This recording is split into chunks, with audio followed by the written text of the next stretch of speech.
روز قدس روزی است که باید تمام ملت‌های اسلام با هم توجه بکنند و این روز را زنده نگه دارند.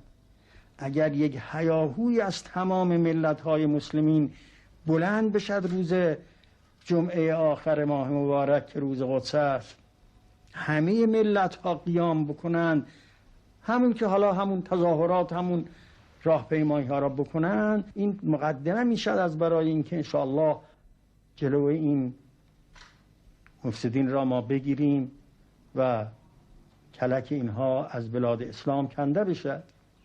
و شما مطمئن باشید که اگر سست بگیرید اینها تا فرات میخوان برند.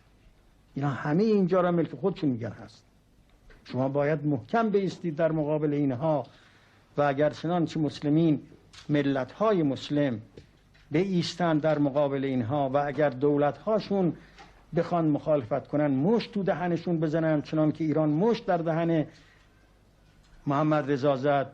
محمد رضا از همه دولت‌های که مسلمین، از همه اونها قوی تر بود و از همه اونها پشتوانش بیشتر بود. مع ذالک ملت ما قیام کرد و اسلام را وجهه نظر خودش قرار داد و الله اکبر را فریاد کشید و این قدرت را از بین برد و قدرت‌های دیگر را هم، و تا آخر هم همه قدرت‌ها اگر روی هم باشند نمیتونند آسیب به یک همچین ملتی برسانند.